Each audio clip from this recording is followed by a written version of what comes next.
producir y crear abejas de altísima calidad que aumenten los rendimientos de la colmena. Ese fue el principal objetivo con el que nació esta pyme familiar hace más de 15 años y que hoy produce abejas de altísima calidad que se exportan a todo el mundo. Apasionado por todo lo que tenga que ver con las abejas, hace más de 2 décadas, Martín Braunstein empezó a estudiarlas. Para ello se capacitó junto a su mujer Sonia Beretoni en criaderos de Estados Unidos y pensaron cómo podían desarrollar la producción de abejas reina en la Argentina. Esto empezó en el año 1987, hace 25 años, cuando yo decidí, luego de haber terminado el secundario, de dedicarme a la apicultura. En ese momento yo no tenía claro si iba a ser productor de miel o polinizador, pero muy rápidamente, transcurrido un año, me di cuenta que lo que más me interesaba era la crianza profesional de abejas reinas. En ese momento traté de aprender todo lo que estaba disponible en nuestro país, acá en Argentina, y empezó mi contacto con Estados Unidos. A través de una suscripción a una revista que hoy tiene 152 años, que es el American Bee Journal, me contacté con criadores de abejas reinas de Georgia y de California, y estuve trabajando 3 años en Estados Unidos, adoptando una metodología de trabajo que luego la incorporé acá. Luego la conocí a Sonia, mi esposa, que es ingeniera agrónoma, egresada de la Universidad de La Plata, y juntos volvimos a Estados Unidos por un año más, y luego comenzamos nuestras actividades profesionales de crianza. Inicialmente en Presidente Derqui, partido de Pilar, que antes del auge de los countries y los barrios privados era un entorno básicamente rural, y desde el año 99 hasta la fecha, acá en la zona rural del Partido de La Plata, en Arana.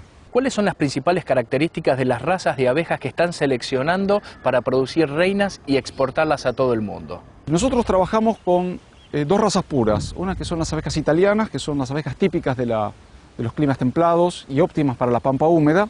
Otro tipo de abeja con la cual trabajamos es la caucásica. Las abejas caucásicas son propias de una región del este de Europa, casi en Asia, que es Georgia, sobre el Mar Negro, entre el Mar Negro y el Mar Caspio. Esas abejas tienen una particularidad y es que están adaptadas a climas subtropicales. Y a su vez, cruzando la caucásica con la italiana, obtenemos una abeja híbrida que tiene mucha predilección por parte de apicultores de Francia. También trabajamos con una cuarta abeja, ya sería un híbrido también, que es la abeja Buchfast. La abeja Buchfast fue un desarrollo de un monje benedictino, el hermano Adam, y con ese abanico de abejas podemos llegar a distintos climas y distintos ecosistemas. De hecho, como nosotros exportamos un porcentaje muy importante de nuestra producción, debemos adaptarnos a lo que son los requerimientos de distintas zonas. Mal podríamos llegar con las abejas italianas, que tradicionalmente se han producido en Argentina, llegar a productores que quizás ese tipo de abeja no les sirve, como por ejemplo en Suecia, Jordania o Libia. ¿En qué se llega a diferenciar una abeja reina de una obrera y cuáles son las características fisiológicas y funcionales que cumple cada una de ellas? La diferencia entre una abeja reina y una abeja obrera, para empezar, no es genética. Exactamente el mismo individuo, en la etapa más temprana de su desarrollo, que es una larva, puede dar origen a una abeja reina perfecta o a una abeja obrera perfecta. Lo que determina el desarrollo diferencial de una larva en el sentido de reina u obrera es simplemente la alimentación que recibe durante la etapa más temprana de su desarrollo. Si la larva de hembra recién nacida se alimenta exclusivamente con jalea real, pues bien, todo lo que se va a desarrollar en esa hembra es el aparato reproductivo. En cambio, si esa larva de obrera recibe una alimentación consistente en miel y polen, se transforma en una obrera. Y acá lo que yo quisiera es sacar el mito de que la reina es superior a la obrera o que la obrera es un ser inferior que la reina. Ambas son imprescindibles una a la otra. Es más, yo de hecho en estos años de crianza me he dado cuenta de algo que no está en ningún libro, y es lo siguiente. La abeja reina, mal llamada reina, es simplemente una obrera especializada en la tarea de poner huevos y asegurar la perpetuación de la colonia. En tanto que las obreras son individuos que realizan todas las tareas de recolección de miel, néctar, polen, agua, defensa de la colmena, producción de cera. Sin la reina no se puede reproducir la colmena, y sin las obreras tampoco hay posibilidad de continuidad. ¿Cómo está comprendido un núcleo de fecundación y cuáles son los trabajos que ustedes llevan adelante para poder producirlo? Así como tenemos colmenas que tratan de reproducir lo que es naturalmente el hueco dentro de un árbol donde las abejas han vivido por millones de años, nosotros tenemos colmenas estándar. Son cajones donde hay entre 50.000 hasta 100.000 abejas. Por otra parte tenemos algo que es un núcleo de fecundación, que es una colmena en miniatura, que sería lo que es un bonsái, un árbol en miniatura con respecto a un árbol grande. El núcleo de fecundación es una colmena muy pequeñita que sirve exclusivamente para el proceso de nacimiento de la celda real, de donde nace la reina virgen, sirve para el proceso de apareamiento y simplemente para enjaular las abejas reinas. Sería muy difícil realizar todo nuestro proceso productivo con colmenas grandes, por eso tenemos 4.000 pequeñas colmenas en miniatura. Brownstein explica cuáles son las claves de manejo y las diferentes tareas que hay que realizar en distintos momentos del año según la etapa productiva. La crianza de abejas reinas involucra a todo el año calendario. Ahora bien, desde el punto de vista estricto productivo, justamente ahora, principios de octubre, que es el inicio de la primavera, damos comienzo a lo que es la producción en masa de abejas reinas. Esto se prolonga hasta fin de marzo, o sea, abarca primavera, verano, hasta quizás comienzos del otoño. Durante el resto del año, lo que nosotros tenemos que hacer es el mantenimiento básico para poder sostener a nuestro establecimiento. Eso incluye tratamientos sanitarios de las colmenas. Hay muchas enfermedades y plagas que atacan a las abejas, por ejemplo el ácaro varroa. Hay enfermedades parasitarias, hongos que las atacan. Entonces, tener un gran número de colmenas implica también hacer un manejo sanitario muy cuidadoso. Por otra parte, todo el ecosistema ha cambiado debido a la expansión de la agricultura intensiva, a la desaparición de praderas. Eso nos obliga a ser mucho más cuidadosos también en el aspecto nutricional. Antes, la flora natural que había alcanzaba para suministrar todo el alimento que las abejas necesitaban. Me refiero a néctar, polen. Hoy nosotros tenemos que alimentar artificialmente. Y eso lo hacemos con jarabes de azúcar, en cuanto a los carbohidratos, y con proteínas artificiales. Usamos mucha harina de soja desgrasada y también utilizamos levadura de cerveza. Combinando estos dos ingredientes, suministramos las proteínas necesarias que en otras épocas venían por la flora natural que había. De manera silenciosa, con la polinización, las abejas realizan una tarea clave para favorecer la producción agrícola y la sustentabilidad. Las abejas son esenciales para asegurar la biodiversidad, por muchos motivos. Primero, porque sin la polinización de las abejas, que desde el punto de vista de la economía se lo considera una externalidad, no habría disponibilidad de frutas y verduras como las conocemos hoy. Hoy por hoy, lo único que nos queda son las abejas para asegurar la polinización de muchísimos cultivos, leguminosas, frutales. Entonces, las abejas forman parte de todas las cadenas tróficas que están en la naturaleza. O sea, la abeja no es solamente un insecto que pica y que produce miel. Hace un trabajo fundamental para asegurar la reproducción vegetal. Nosotros actualmente contamos con un plantel de 1.100 colmenas y 4.000 núcleos de fecundación. Hasta hace 6 o 7 años, una parte importante de nuestra producción se destinaba al mercado interno en Argentina. Con los cambios tan grandes que ha habido de intensificación de la agricultura y desaparición de la ganadería pastoril, nosotros nos hemos visto obligados a exportar cada vez más abejas reinas. No porque se haya incrementado el mercado, sino simplemente porque se achicó el mercado interno. Yo diría que hoy el 80% de nuestras ventas totales son exportaciones. Y estamos mandando a toda la Unión Europea, principalmente a los países de la cuenca del Mediterráneo, Francia, Italia, España. Luego países del norte de África como Libia, Medio Oriente, tenemos Jordania y Líbano.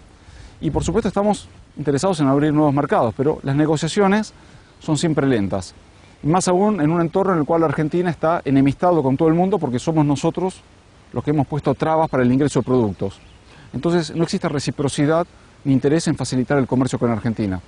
En esto me refiero a Estados Unidos, que es un mercado muy interesante para nosotros, Japón y Canadá.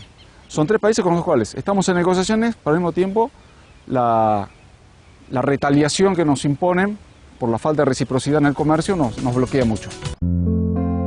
Martín Brownstein, fundador de la cabaña apícola Malca, analiza los temas sobre los que hay que trabajar desde lo político para favorecer el desarrollo de la actividad en la Argentina. Lo que más se podría hacer para fomentar la actividad apícola es, primero, que el gobierno, a través de sus áreas pertinentes, como Ministerio de Agricultura, las áreas de promoción, existe una Dirección Nacional de Producción Apícola, que realmente se ponga las pilas y que en vez de pensar solamente en la apicultura familiar campesina, que es la apicultura de subsistencia de 5 o 10 colmenas para los pueblos originarios, también pensara que acá existen apicultores que han hecho de esta actividad un rubro profesional y que, si bien está muy bien ayudar a los apicultores pequeños que recién se están iniciando, porque eso apuntala su subsistencia, al mismo tiempo acá hay familias que han invertido muchísimos años y esfuerzo para tener empresas consolidadas.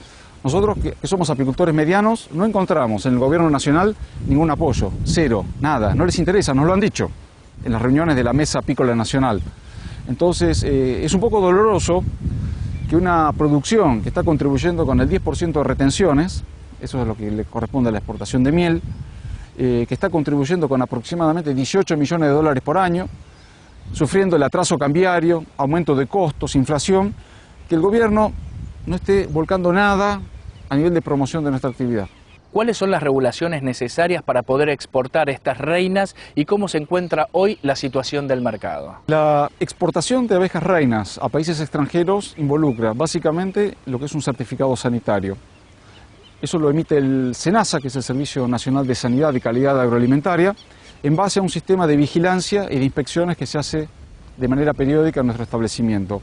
Obtener el certificado sanitario en un país federal debería significar que yo pudiera ir a la oficina local del SENASA en La Plata y tramitarlo. Sin embargo, como no vivimos en un país federal, tanto yo, que soy exportador, como otros criadores que están en provincias del interior del país, deben centralizar todos los trámites en Buenos Aires. Tenemos que ir a Paseo y Colón y Belgrano para hacer las gestiones, lo cual implica un engorro logístico innecesario. Hoy el SENASA se ha descentralizado en algunas áreas y nosotros esperamos que esto se pueda hacer acá. Una vez que el certificado sanitario está tramitado, al mismo tiempo debemos tener hechas otras formalidades, que es haber tramitado el permiso de embarque para poder llegar a la aduana ya con la habilitación del embarque, haber hecho una reserva de una carga aérea. Normalmente en el caso de Europa y Medio Oriente tratamos de trabajar con determinadas aerolíneas que nos garantizan un muy buen cuidado de animales vivos. Estas cargas se caracterizan por ser altamente perecederas. Cualquier error en el manipuleo o un maltrato o una negligencia significa que las abejas se mueren directamente. Y hay un factor que agrava más esta situación, que no hay posibilidad de contratar un seguro para recuperar la pérdida. Entonces, tenemos que ser muy prolijos en nuestro trabajo, tratar con aerolíneas que realmente sean profesionales en el manejo de animales vivos. Normalmente la exportación tiene lugar durante los meses de fin de febrero, marzo y principios de abril, porque en virtud de la contraestación son los meses en los cuales en el hemisferio norte se requieren más abejas reinas. En el proceso de exportación, ¿cómo se llega a alimentar una reina que va a tantos kilómetros y se acondiciona todo este embarque?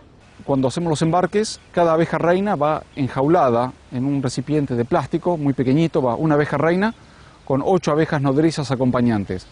Puesto que la abeja reina se alimenta solo con jalea real y ella no es capaz de producirla, debe estar rodeada de un séquito de abejas obreras que, a partir de una mezcla de azúcar impalpable con azúcar invertido, lo transforman en jalea real. La reina, una vez que está enjaulada, puede permanecer hasta 5 o 6 días. Las cajas de envío tienen ventilación, debe poder ingresar aire y lo que más hay que respetar es no exponerlas al sol, porque son muy sensibles al exceso de temperatura, tampoco exponerlas a temperaturas por debajo de 18 grados y que estén en ambientes libres de insecticidas. Te diría que hasta es más fácil a veces exportar una abeja que un perro, porque no hay que darles de comer, ni tampoco que de beber. Las abejas tienen alimento y humedad para estar 6 días encerradas, aunque tratamos de no llegar nunca a ese límite. Brownstein describe cómo ha evolucionado el conocimiento genético de las abejas que permite mejorar la producción. Algo en lo que se ha avanzado muchísimo desde el punto de vista teórico es el genoma abeja. Es una de las áreas en las cuales Estados Unidos invirtió mucho para este inmenso rompecabezas desarmarlo. Lo que no sabemos hoy por hoy es las implicancias prácticas que puede tener esto desde el punto de vista del mejoramiento. Y tampoco hay inversiones a nivel privado que permitan aprovechar esto. Las universidades hoy en Estados Unidos, que es donde más se está invirtiendo para investigación y desarrollo, han tratado de dilucidar en qué consistió este proceso que empezó en el 2006 y terminó en el 2011, durante los cuales estos 5 años se produjo una mortandad masiva de abejas, no solo en Estados Unidos, sino en el resto del mundo. Entonces, en lo que se puede avanzar muchísimo es en encontrar productos fitosanitarios y zoosanitarios que aseguren la inocuidad de un producto alimenticio como la miel. Muchas veces los apicultores nos vemos limitados en la utilización de antibióticos o antiparasitarios, porque estos productos pueden llegar a dejar residuos en los productos finales, ya sean miel, polen, jalea real. Entonces, un área de investigación fundamental es la farmacología. A ver, ¿qué alternativas terapéuticas podemos encontrar que sean eficaces para las abejas y que al mismo tiempo no sean perjudiciales para la calidad de los productos finales que van a llegar a la boca del consumidor?